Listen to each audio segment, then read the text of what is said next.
This trend is a critical trend I want to share with you. The first stage in any kind of economic shift, first there is what's called a destabilized economy, kind of bubbling under the surface. We don't see it outwardly as small business owners.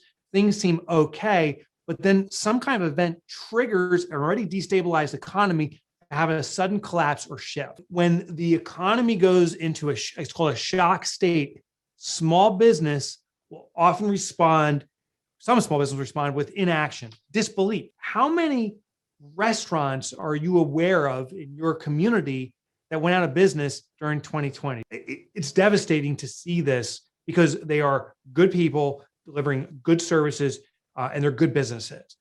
The problem was destabilized economy. All of a sudden there's a collapse and some businesses respond with inaction. If you've ever been in like a car accident, and I hope you haven't, the body responds with shock in some cases. It's basically an overstimulus to our mind, and the best response is no response. Our mind shuts down parts of its ability. For example, you have a broken arm and not even know that your arm broke. We go into shock and we don't even feel the broken arm. Maybe a few days later or a few hours later, but we don't feel in the moment. We freeze up. Well, businesses that get through the shock phase will go through potentially what's called the desperation phase. And the desperation phase is where we over respond, meaning we just try to do anything to get by in the moment. For example, we have some businesses that retail businesses in particular stopped experiencing customers coming to their store. One in our own neighborhood here said that to ramp up business, they're going to cut prices in half. And they ran this big fire sale. And sure enough, they had more sales volume, but they did a desperate move of cutting away all the profit margin. They went out of business only a few weeks after their fire sale. In an attempt to resuscitate the business, they actually suffocated the business. Well, the stage we're at now is many businesses are in the evaluation and deliberate action stage. If you're here right now, chances are you have navigated this. I'm not saying it was easy. It's been a bumpy road, but you're here, which means if we simply find a way to appropriately apply our efforts, our best efforts in the best application of efforts, meaning drive the most results, become the most productive we can in doing the right things for our business at the right time, you're in a position for the next stage of growth and ultimately what's called the surge moment. So evaluation is simply identifying what does my business need from me now, doing it in a sequential way that maximizes utilization of our time, taking action upon that, and then positioning us for this final stage, which is called the surge stage. Of every recession, there is a final stage where small business is in a position for explosive growth. Because here's what's happening. This is consumer demand. This is supply. So consumer demand supply going into 2020 is matched up. Then the COVID pandemic hits. And what happens is demand stays present, but not activated. It's in a holding pattern, if you will. So demand stays, it exists, it's just not activated. People aren't buying, people are nervous. So then we start seeing a massive drop in supply, desperation, shock. And so chances are, I'm curious if you know, some of your competition may be out of business now, or maybe they pivoted into doing something else. What we see is as the economy slows down, pent-up demand starts occurring, meaning demand gets put on hold. We start seeing a decline in the supply. Well, this will continue until demand is reactivated. And what I mean is at a certain point, buyers have confidence again that they were ready to buy again. Now, I don't know if that day is going to happen 6 weeks from now or 4 or 5 months from now or a year from now, but there's going to be a moment that demand is reactivated. So decreased supply, reactivated demand puts this gap in between. This gap is what's called the surge moment. Businesses that today are prepared for the surge coming tomorrow are businesses that can experience explosive growth, extreme increases in profitability, surging demand, and capture it. Businesses that are ill-prepared, businesses that say, I'm just going to get by in the moment and aren't actively looking down the road, the risk they're running, demand gets activated, they don't have the capacity to serve that demand. We have to do the right things now in the right way to maximize utilization of our time to serve the community as the demand comes back. Now, I want to give you some very specific strategies. So what we all can do is called an upstream look. This is what it is. In any environment where we go through this crisis trend, where there's a shift in demand, some customers use that situation as a way to leave their current provider, not because they have a problem with the provider. When we have this collapse, that shock moment, it allows the customer to leave their vendor in a way that is comfortable to them. It's maybe a subconscious behavior, but they say, there's a COVID pandemic. I'm going to put my subscription on hold, or I'm not going to buy from you anymore. 10% of our customers will act that way. They'll leave us, even though they need the service, they don't really know if they want it from us. The problem that many businesses are making in an environment going through this is they look downstream. They look at those customers that left. So if I have 500, 50 are leaving, and I do everything to save those 50, everything to save those 50.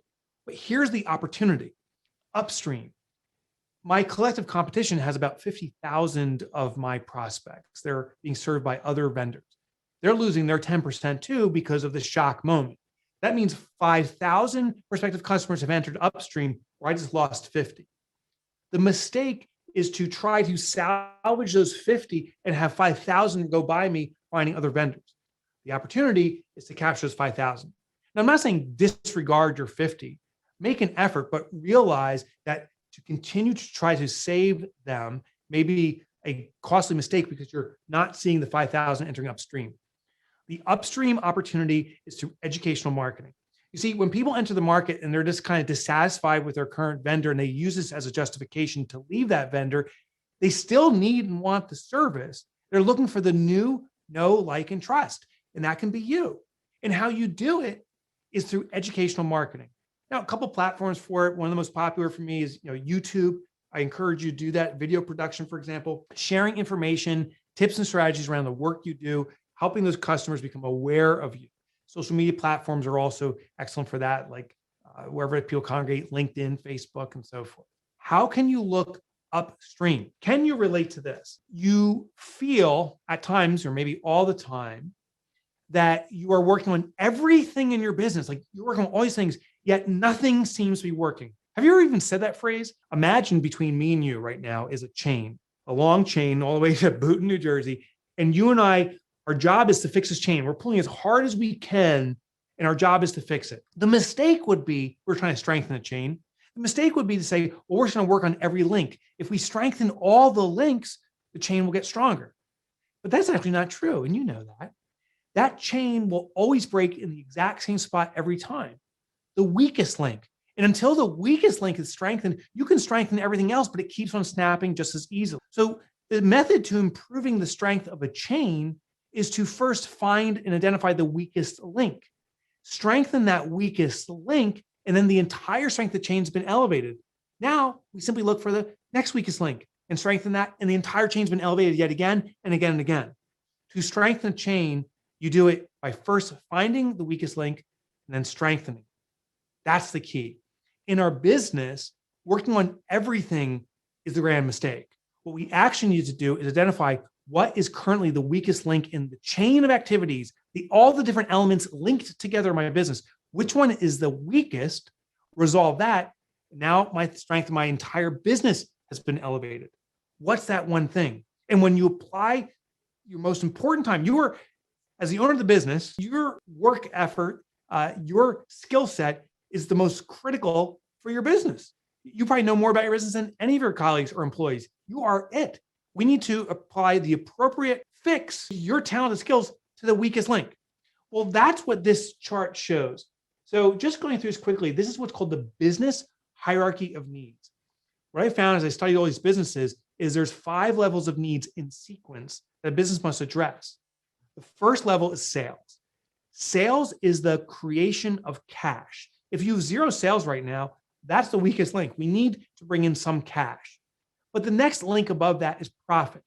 Profit is the creation of stability for an organization. It's the extraction of profit, the reserve of it in your business from the sales you generate. And it's actually even at these 2 basic levels that many business owners get confused. Many business owners think they can sell their way into a better business. And that's actually a grand mistake. Sales creates cash. It's necessary, but it's not sufficient alone. We need to extract and reserve that cash for the health of the business, to give it runway, to give you financial freedom. So sales does not cure everything. Sales are necessary, but we need to be able to extract profit. In fact, if you simply and exclusively focus on sales, it can put your business in the death spiral, like an airplane spinning out of control. You see, sales puts responsibility on an organization. The more you sell, the more you have to deliver. So the more you're selling, the more responsibility you have. And if you're a small business owner, responsibility falls on your shoulders. So sales translates to stress. The balance to this is profitability. The more profit you generate, now it gives your business runway, time, selectivity. You don't have to pander to every customer and serve everyone. You just cater to the customers that you can serve the best. So link 2 is profit. Once we have the profit link strengthened, the next link is order. Order is the creation of efficiency. It's where the business isn't dependent upon the owner. If we could take you out of the business for 4 consecutive weeks, have no active access to your business, how would that be? Would the business sustain? Would it thrive? Or would it start that death spiral? Small businesses become far too dependent on the small business owner. It's called the superhero syndrome. If you have a team around you, and I'll tell you, if you have employees, you have a team around you. If you have virtual help, you have a team around you. If you have any kind of vendor and no employees, you have a team around you. These are people that you're paying to give you some kind of benefit. That's your team. And what we're doing is we're swooping in and we're disabling them from doing the work. Our job is to actually extract ourselves. That's the order level. So the business does not have dependency on us, ultimately any linchpin that can continue on. After that link has been addressed, the next level is called impact. Impact is where we're providing transformational services to our clients. Now, you may be providing transformational services to your clients. You're shifting their life capacity, but are your clients saying that to you constantly? And I'm not saying one-off. Like one client says, this changed my life. Systemically, the client after client say, this has been transformational for my life. The highest level of business experience is called legacy. This is where a business is designed to live on into perpetuity, to continue to be of great service to your business. Unfortunately, when it comes to fixing links, we're doing everything. Some of us right now are trying to focus on legacy, how we're changing the world to be of great service, but we're not getting enough sales or profitability in our organization, and starts that downward spiral. Or we're focusing simply on selling more, but we're not balancing it with profit and ultimately bringing about efficiency, and the business continues to struggle. What we need to do is identify our weakest link. We simply look starting at the base and work our way up and say, do we have adequate amounts of sales to extract any profit? If so, then you have a profit problem. Do we have adequate profit to extract any efficiency? Meaning, do we have enough runway that we can actually focus on making the business run more effectively? Then you have to focus on the order level. So you always ask, do we have any? If you don't have any, you focus there. Is it then adequate to support the level above it? You start seeing the links. So what do you do? What's the final deliverable of your service or product? We then ask ourselves, what happens one step immediately prior to that? What we have to realize is all those cumulative steps result in that final offer. Each one of those steps could be their own new offering. Once you identify a new potential offer or spin-off offer, you can amplify it. What I want to challenge you to do is to look one step back in your process, and then one step back again and again, and you'll see an opportunity to perhaps reinvent some of your offering to increase your profitability, maybe bring more efficiency, or to amplify sales. One of the potential weakest links in your business. I want to talk about this surge component. So this trajectory we see over and over again of every single recession, global recession we've experienced, and depression. This stage, the surge period, I can't tell you when it's going to happen.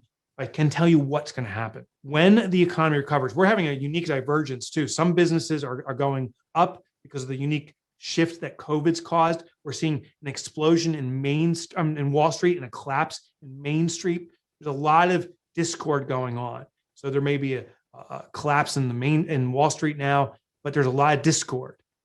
But we will experience then an explosion again.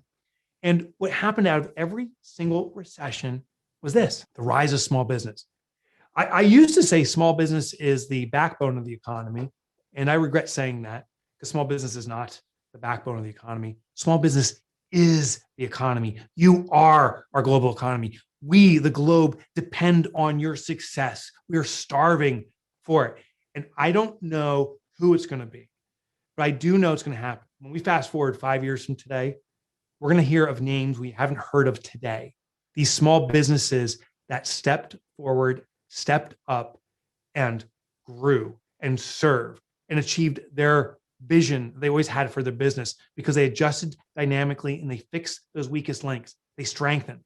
The big names of tomorrow are the small names of today. So my challenge to you is, why not be you?